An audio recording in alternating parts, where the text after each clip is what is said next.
Have you ever considered what it truly means to be like part of a community and what happens when those ties, maybe those rights you take for granted, are just cut unexpectedly? That's a really powerful way to put it. And it's exactly what we're getting into today. This deep dive looks at something that seems pretty straightforward on the surface rules about residency, social benefits in Iceland. Right. Seems technical. Yeah, Yep. but underneath that, there's this, well, deeply human story with some surprising consequences we found. Definitely. We've been digging into an article that really highlights a striking difference. You see a lot of public discussion, political action too, around asylum seekers facing hardship in Iceland. Which is often completely understandable, yeah. Absolutely. But then there's this other group experiencing, well, a much quieter struggle, almost invisible, really. Hmm. Icelandic citizens. Exactly. Citizens who lose fundamental rights just because they lived outside the Schengen area for a bit too long. And it's so important to stress, like the article does, this isn't about saying, don't support asylum seekers. Not at all. No. It's more about asking why. Why does one group facing hardship get so much attention, so much solidarity, while another group facing, arguably similar life-changing problems does so in silence? That's the core question. So our mission today for you listening is to really unpack these rules, understand the real impact on people's lives. And hopefully think a bit about what it all says about maybe our societal values, our responsibilities. Okay, so let's dig into that contrast more. The article really hits home this difference, doesn't it? The loud protests, priests speaking out, politicians involved for asylum seekers facing deportation, Yeah. compared to what it calls the quiet, silent, and invisible struggles of these Icelandic citizens losing their rights. It's stark. It really makes you think about what captures the public's imagination. Yeah. The situation with asylum seekers often taps into really strong feelings about safety, basic human rights. Uh-huh. It naturally causes an outcry. But the Icelandic citizens abroad, maybe people see that more as like an individual choice. Perhaps they don't immediately see the systemic issues, the kind of heavy consequences they face. But is it really just an individual choice when you think about someone who's paid taxes in Iceland for, say, decades? Yeah. Contributed to the system? That's a really sharp point. Does contributing for years create a different kind of expectation? Maybe a deeper sense of belonging or entitlement to rights, regardless of location? Yeah. And at the heart of all this is one specific Icelandic law, isn't it? The 6-month rule, staying outside Schengen. Right. For anyone listening who might not know, Schengen is that big zone in Europe, loads of countries, where they've basically gotten rid of border checks between them. So what exactly does this 6-month rule mean for Icelanders? Okay, so the absolute core of it is Icelandic law says an Icelandic citizen cannot live outside the Schengen area for more than 6 months straight, 6 consecutive months. And if they do? Well, they lose some really fundamental rights, and we're not talking minor stuff here. We're talking about being removed from the National Registry. Which affects voting, getting an ID. Exactly. And crucially, it impacts their eligibility for their old age pension, the pension they've likely paid into for years. Wow. And the article really makes this concrete, doesn't it? With that case study, the elderly gentleman in Reykjavik, can you sort of paint a picture of his situation now? Yeah, it's pretty grim, according to the article. He's physically disabled, quite isolated socially, living in just a basic room in an industrial area of the city. Not exactly homey. No. Shared kitchen, shared bathroom, needs help just to get out of the building. And on top of all that, he's been stuck waiting for months for the city to find him proper social housing. God, that sounds tough. And such a world away from his life before this happened, right? His life in the Philippines with his wife. Oh, completely different. The article describes it as, pretty peaceful, fulfilling. They had a small house. His wife owned it. They grew strawberries, had chickens, a dog. Just a quiet, rural life. And he could afford it then. Yeah, because he had his Icelandic pension. That supported them. And the article really stresses the emotional side, too. He had love, companionship, respect there, things that seem missing now. And this life, this stability, it all just collapsed. Yeah. Because of the 6-month rule, triggered by a tip-off. That sounds incredibly sudden. It really does. And the process described is, well, it's quite something. Apparently, based on this tip-off, we don't know from who, and maybe some social media posts. Social media. Yeah. The Social Security Administration just suspended his pension, cut it off. Just like that. No investigation. According to the article, nope. No formal investigation, no looking into a specific situation, no human assessment, just a system decision. Yeah. You're outside Schengen for too long, benefits stopped. It's brutal. is how the article puts it.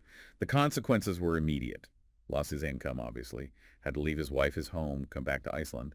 And now he's facing poverty, distress, isolation. His depression even came back. And all because the Philippines isn't in the Schengen zone. It's almost hard to grasp. The article makes that comparison with EU countries, which really drives it home. Exactly. That's where the logic seems, well, questionable. As the article points out, if he decided to live in, say, Spain or Portugal.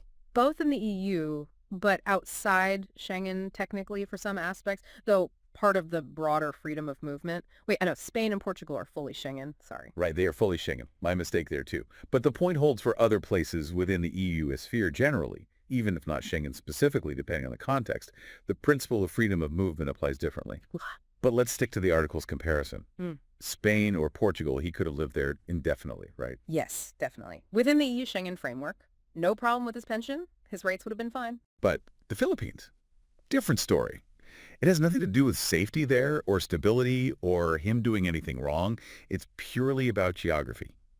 Is it inside the Schengen line on the map or outside? So it really just boils down to where he was living, that specific geographical line. Seems so. Which, as the article asks, makes you wonder, what is the purpose of these laws, really? Who are they actually benefiting?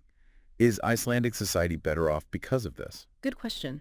Is it actually saving money? Forcing an elderly disabled person back to Iceland where they might need more expensive social support compared to living affordably, maybe even happily, somewhere else? It kind of forces you to weigh the stated goal, whatever that might be, against the actual human cost, doesn't it? Yeah.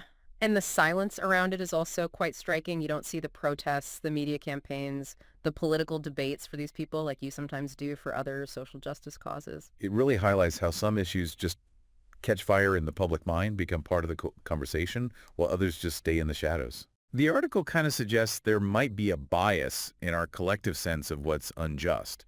Maybe the struggles of some groups just resonate more deeply or seem more urgent than others. Even if the loss of rights, the hardship, is pretty comparable. Potentially, yeah. Which leads right back to that big question the article poses. Why doesn't an Icelandic citizen, someone who paid taxes for maybe 40, 50 years, get that same sense of public outrage, that same demand for justice when their rights are just stripped away like this? That's the absolute core of it. It pushes us to think about, well, the limits of our empathy, maybe. Who do we consider us? Who deserves our concern? It's not saying one injustice cancels out another or is more important. Not at all. It's asking why the response is so different, so uneven. The article does suggest some ways forward, though. It frames it as something that doesn't need some massive political revolution, but maybe just common sense and humanity. What kind of changes are they suggesting? Well, mainly more flexibility. Yeah. Especially with that strict 6-month clock, maybe for older people, people who clearly aren't working in Iceland or using services there while they're abroad. Cut them some slack. So assess things case by case more. Exactly. Look at the person's actual situation, their welfare, basic human needs. Don't just rigidly follow the system rule if it leads to a terrible outcome. Move beyond just the tick box exercise. That sounds, well, sensible. A more human-centered approach. Are there potential hurdles? Like, how do you define elderly fairly or stop people gaming a more flexible system? Sure, any system needs rules. You'd need safeguards. But the article seems to argue that for vulnerable cases, like the man we discussed, a case-by-case look is essential. Maybe clear criteria, age, health proof they aren't drawing on Icelandic services abroad with checks. Yeah, something like that could work.